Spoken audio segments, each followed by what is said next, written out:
তাদের কাজে সহযোগিতা করতে পারে আমরা কৃতজ্ঞ থাকবো। সে আলোকে আমরা তিনজন আলোচককে এনেছি। একজন হচ্ছেন মাহমুদুল হাসান, প্রজেক্ট কোঅর্ডিনেটর, সাদর হোসেন, সহকারী শিক্ষা অফিসার, আল মামুন আকন্দ, সহকারী প্রকৌশলী, তারেক আজিজ, মহিদের, একরামুল হক ইঞ্জিনিয়ার, আলিয়া রাইস,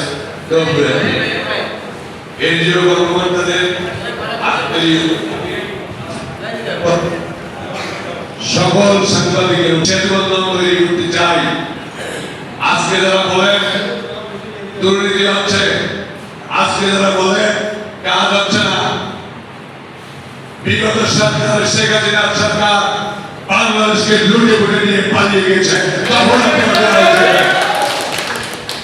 সেদিন তো আপনাদের পত্রিকা থেকে নাই, সেদিন আপনাদের কলঙ্ক ছিল।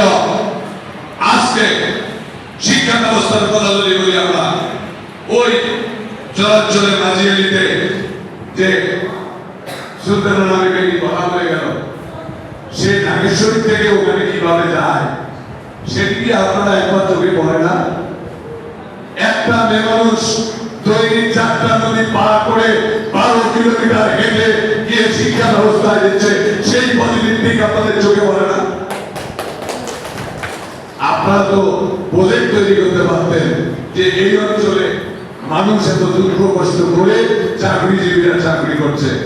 এনজিও কর্মকর্তাদের বলতে চাই, আপনাদের যে ফান্ড, সাংবাদিকদের বলতে চাই, শেখ হাসিনা আমাদের এই দরিদ্রতম দেশকে উন্নয়নশীল দেশে ঘোষণা করায় সকল এনজিও তার ফান্ড প্রত্যাহার করে দিয়েছে। কিছু কিছু এনজিও এখনো ফান্ড দিচ্ছে। শুধুমাত্র কালীগঞ্জ আর নুনগড়ায় যে কাজের কথা আমাদের বিভিন্ন জন বলছেন, সেখানে স্থানীয় বালু দিয়ে কাজ হওয়ার কারণে আপনারা আপনাদের লেখনীতে দেখছেন ইতিমধ্যে ওই যে শব্দটাদের প্রজেক্ট 90 কোটি টাকার প্রজেক্ট তার এখান থেকে প্রত্যাহার করার সিদ্ধান্ত নিয়েছে। আমরা তাকে অনুরোধ করেছি, এই অঞ্চলের উন্নয়ন দরকার, এই অঞ্চলের মানুষের কাজ দরকার। আমি এনজিও কর্মকর্তাদের অনুরোধ করবো, আমি রীতিকারের সঙ্গে কথা বলেছি, ওনার থেকে যদি 90 কোটি টাকা প্রত্যাহার করে নিয়ে যান, তাহলে আমার এই অঞ্চলের মানুষের কর্মসংস্থানের অভাব হবে। আমি এনজিও কর্মকর্তাদের অনুরোধ করবো, যতটুকু ফান্ড আসে আপনারা নাগেশ্বরী থেকে যাতে ফেরত না যায় তার ব্যবস্থা করেন। সাংবাদিক ভাইদের বলবো, এলাকার মানুষের কাজ পাক, ফান্ড যাতে আসে এরকম কন্টেন্ট তৈরি করেন। আমাদের বেলুবাড়িতে এখনো অনেক রাস্তা নাই, আমাদের বেলুবাড়িতে কালভার নাই, ভিটামাটি উঁচু করা দরকার, বন্যায় মানুষ গলা পানিতে থাকে, এই কাজগুলো মহিলাদের করে, আরডিএস করে, ডব্লিউএফপি করে, তাদেরকে আমরা ধন্যবাদ দিই না কেন? সাথে সাথে ওই এনজিও কর্মকর্তাদের বলতে চাই, ভাইরা আমাদের চরাঞ্চলে মানুষগুলা বিভিন্ন এলাকায় গিয়ে কাজ করে, ফেনী যায়, কুমিল্লা যায়, নোয়াখালী যায়, তারপরে তারা টেক্সটাইল মিলে কাজ করে, গার্মেন্টস শিল্পে কাজ করে, মহিলারা বাসায় বসে থাকে। আপনাদের কি এমন কোন প্রজেক্ট নেওয়া যায় না ওই মহিলাদের কর্মসংস্থানের ব্যবস্থা করা? ওই মহিলাদের ভিটামিন উঁচু করেন, ওই মহিলাদেরকে আপনারা কর্মসংস্থানের ব্যবস্থা করেন। আপনারা ছাগল পালন করান, হাঁস মুরগি পালন করান, চলে তো নদীর পানিতে হাঁস পালন হতে পারে, সবজি পালন হতে পারে। এই প্রজেক্টগুলো যদি আপনারা হাতে নেন, আর যে সকল প্রধান শিক্ষক,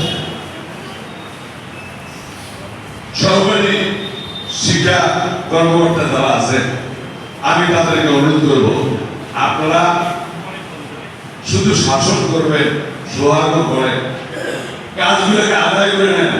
যে মেয়েরা আমার নাগেশ্বরীতে কোনো স্কুলে 8টা পোস্ট, সেখানে আপনারা ডেপুটেশন দিয়ে রাখছেন 11 জন, আর যেখানে 7 জন শিক্ষক, 5 জন শিক্ষক, সেখানে আছে 1 জন শিক্ষক। ওই শিক্ষকের জ্বর হয় না, ওই শিক্ষকের মাথা ব্যথা হয় না, ওই শিক্ষকের পরিবার নাই, ইভেন ওই শিক্ষিকা মাতৃগর্ভা হতে পারে না, তাহলে ওই শিক্ষা প্রতিষ্ঠানটার কি অবস্থা হবে? আমি আপনাদেরকে বলবো এখানে একজন বক্তা বলে গেছে প্রক্সি শিক্ষক দিয়ে হলেও শিক্ষা ব্যবস্থাকে চালু রাখেন। আমি শিক্ষকদের ত্রুটি ধরে, শিক্ষকরা কষ্ট করে, শিক্ষকরাও কষ্ট করে, তাদের দিকেও আপনারা খেয়াল রাখেন।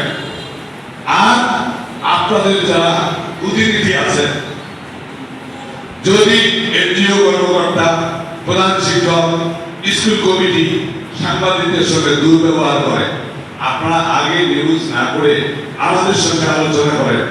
আমি উপজেলা বিএনপির আহ্বায়ক আপনাদেরকে বলতে চাই যে যত বড় কর্মকর্তা হোক আপনাদের সঙ্গে আলোচনা করে আমরা মিটমাট করে দেব, কিন্তু নেগেটিভ কোনো নিউজ দিয়ে এলাকার ক্ষতি করেন না। কর্মকর্তাদেরকেও বলতে চাই, ভাই কাজ তো করতে আসছে, কাজে কিছু নয় ছয় হবে, এটা আমরা জানি। সাংবাদিকরা মানুষ, সাংবাদিকদেরও ঘর সংসার আছে, তারা এই যে দূর দূরান্ত থেকে এখান থেকে আপনাদের কাজ দেখার জন্য ওই পর্যন্ত যায়, তাদেরকে কিছু তথ্য দেয়, সঠিক তথ্য দিয়ে সহযোগিতা করে, এলাকার উন্নয়ন হোক। তাই যারা আজকে সাংবাদিক, এনজিও কর্মকর্তা, যারা সমাজের গুণী ব্যক্তি, বিভিন্ন স্কুলের শিক্ষক, প্রধান শিক্ষক, মেম্বার, চেয়ারম্যান, সবার কাছে অনুরোধ করতে চাই, এই নাগেশ্বরী অঞ্চলের চলাচল উন্নয়ন চাই। উন্নয়নের জন্য প্রয়োজন সকলের সহযোগিতা, সকলের সহকর্মিতা, সকলের ভালো ব্যবহার। আসুন আমরা সেটা রক্ত করি, নাগেশ্বরীকে একটি রোল মডেল তৈরি করে এনজিও সাংবাদিকদের মধ্যে সুন্দর সম্পর্ক তৈরি